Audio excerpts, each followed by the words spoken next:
ओम नमो भगवते वासुदेवाय नम. रामकृष्ण हरी. मित्रांनो, आता आपला अधिक मास या ठिकाणी चाललेला आहे आणि अधिक मास म्हणजेच प्रत्यक्षात भगवंत पुरुष. आणि अधिक मासामध्ये भगवंताचं जर आपण नामस्मरण केलं, व्रत जर केलं आपण, तर मिळणार फळ हे अक्षय आहे बघा.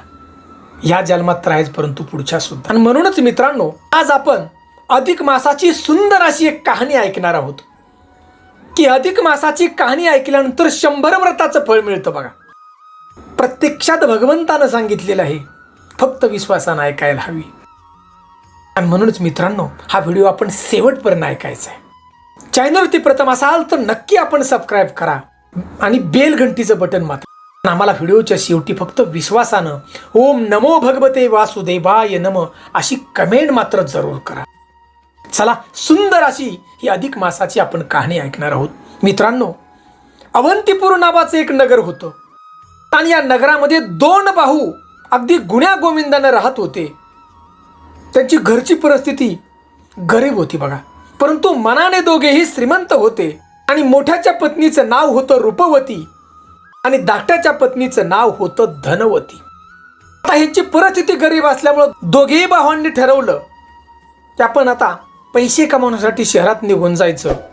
आणि आपल्या ज्या दोन्ही पत्नी आहेत दोघांच्या, त्या राहतील इथं गावात. आणि दोघेही भाऊ त्या ठिकाणी शहरामध्ये बघा पोटा पाण्यासाठी निघून गेले. आणि इकडं थोरली जी जाऊबाई होती, ती राणीसारखी घरात राहू लागली. अजिबात काम करत नव्हती. सगळं काम धाकट्या जाऊबाईकडून करून घ्यायची बघा. स्वयंपाक करणं, भांडी धुणं, कपडे धुणं, मोलकरणीसारखी हिला राबवू लागली. दररोज एवढं काम करून सुद्धा तिला ती खवळायची बघा. आणि एके दिवशी तर ही मोठी जाऊबाई एवढी रागवली हो की धाकट्या जावेला दंडाला धरून बघा घरातून हाकलून काढलं. म्हणली, जा कुठं जायचे तुझा, माझ्या नवऱ्याने घर बांधले. आणि हा सगळा जो प्रसंग आहे, ती शेजारची जी बाई होती शेजारीन, ती पाहत होती. तिला दया आली आणि या शेजारणीनं धाकट्या जावेला आपल्या ओसरीमध्ये जागा दिली बघा राहण्यासाठी.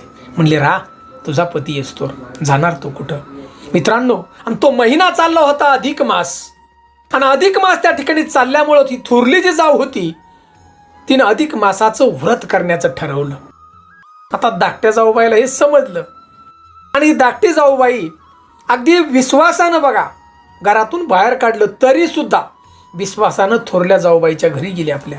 आणि तिला विचारलं, जाऊबाई, आता अधिक मास चालू झाला आणि तुम्ही व्रत करताय अधिक मासाचं, तर माझी सुद्धा इच्छा आहे की हे व्रत करावं अधिक मासाचं. आता हे ऐकल्यानंतर ही मोठी जी जाऊ आहे त्या ठिकाणी म्हणाली, अगं तू तो वेडपट आहेस, तू बावळट आहे, बोळी आहे, तुला काय व्रत करता येते, तू व्रत करू शकत नाही. परंतु आता शेवटी तुझी इच्छाच आहे ना, मी तुला ह्या व्रताची माहिती सांगते. ही मोठी जी जाऊबाई होती ना थोरली, फार कपटी मनाची होती हो. हिची भावनाच वाईट होती, दुसऱ्याचं वाईट व्हावं अशी तिची भावना होती. आणि या ठिकाणी या थोरल्या जावेनं या व्रताची बघा खोटी माहिती सांगायला चालू केली. तिला सांगू लागली की अगं अधिक मास म्हणजे मलिन मास आहे आणि म्हणून या महिन्यामध्ये आपण मलिन राहायचं, गढूळ पाण्यानं स्नान करायचं, मळकट वस्त्र परिधान करायची आणि शिळपाका अन्न आपण खायचं. एवढंच नाही तर गाणेरडे शब्द आपण त्याचा उच्चार करायचा. आणि दररोज पिंपळाला नमस्कार करून म्हणायचं, पिंपळा पिंपळा माझ्या घरी जेवण करायला ये. आणि हे महिनाभर दररोज तुला करायचं, म्हणजे भगवंत प्रसन्न होतील. आता हे धाकटी जाऊबाईला बघा सगळं खरं वाटलं थोरलीनं सांगितलेलं. आणि त्या दिवसापासून ही धाकटी जाऊबाई घाणेरडी राहू लागली. दररोज पिंपळाच्या झाडाजवळ जायची, नमस्कार करायची आणि रोज त्या पिंपळाला आमंत्रण द्यायची की पिंपळा पिंपळा माझ्या घरी जेवण करायला ये. आता असं करता करता हा अधिक मास त्या ठिकाणी संपण्याच्या वरती आलता, म्हणजे संपायला थोडेसे दिवस बाकी होते. आणि अधिक मासाचं त्या ठिकाणी उद्यापन करायचं होतं तिला. आणि म्हणून तिची जी थोरली जाऊ होती, थोरल्या जाऊनं 108 ब्राह्मणांना घरी बोलावलं बघा जेवण करण्यासाठी, आमंत्रण दिलं. धाकटीला कळाल्यानंतर धाकटीने सुद्धा, तिला वाटलं आपण बी 108 ब्राह्मणांना घरी बोलावं उद्यापनाला जेवायला, म्हणून धाकटीनं सुद्धा बघा 108 ब्राह्मणांना आमंत्रण दिलं नेहमीप्रमाणे. आणि नेहमीप्रमाणे त्या दिवशी ही धाकटी जी जाऊबाई होई, ती पिंपळाच्या पाया पडण्यासाठी गेली आणि पिंपळाला आवाज दिला, पिंपळा पिंपळा आज माझं अधिक मासाचं उद्यापन आहे, तुला जेवायला यावंच लागेल. आणि काय तो आवाज, भक्तिमय आवाज होता तिचा. एक हृदयापासून त्या ठिकाणी भगवंताला तो आवाज पुकारलेला होता. आणि तो आवाज धाकट्या जाऊबाईचा बघा वैकुंठाला. आणि भगवान श्री हरी विष्णू देव त्या ठिकाणी या पिंपळातून प्रकट झाले. आणि या धाकट्या जाऊबाईला म्हणाले की तू घाबरू नकोस, मी तुझ्या घरी जेवायला येतो. आणि अखंड विश्वाच्या मालकाला पाहून ही धाकटी सुनबाई बघा, जाऊबाई नतमस्तक झाली भगवंताच्या पायाशी. एवढंच नाही तर भगवंताने सांगितलं, तू एकच काम कर, फक्त तू कोणाला ही गोष्ट सांगू नकोस. कोण तुझ्या घरी जेवायला यायचं विचारलंस तर माझा भाऊ येणार आहे जेवायला असं फक्त सांग. आणि भगवंत त्या ठिकाणी अंतर्धान पावले आणि ही धाकटी जाऊबाई बघा आनंदानं आपल्या घरी आली. आता घरी आल्याबरोबर 108 ब्राह्मणांना इकडे जेवण करायला सांगितलंय, परंतु घरात तेवढं काय नाही, अन्नधान्यच नाही, कुठून करणार.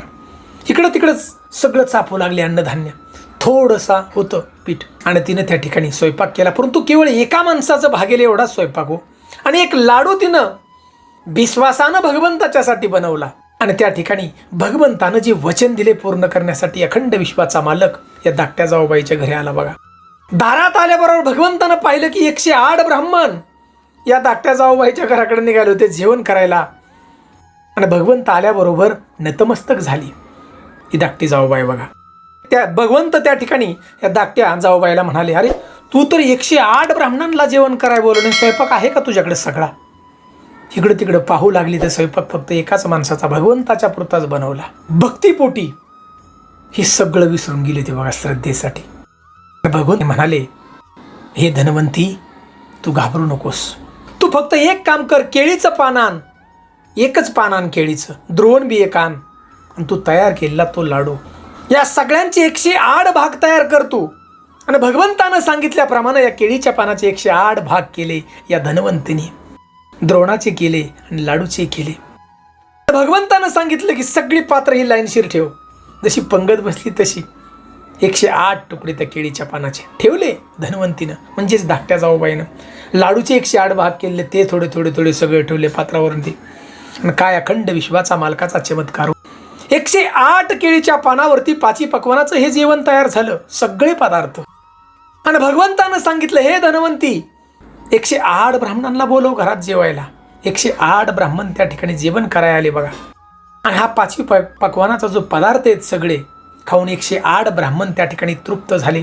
आणि 108 ब्राह्मणांनी या धाकट्या जाऊबाईला म्हणजे धनवंतीला आशीर्वाद दिला की सुंदर असा स्वयंपाक तू केलास, आम्ही प्रसन्न आहोत तुझ्यावरती, तुला आम्ही आशीर्वाद देतोय की भगवंताची कृपा म्हणजेच अनंताची कृपा तुझ्यावरती कायमची राहील.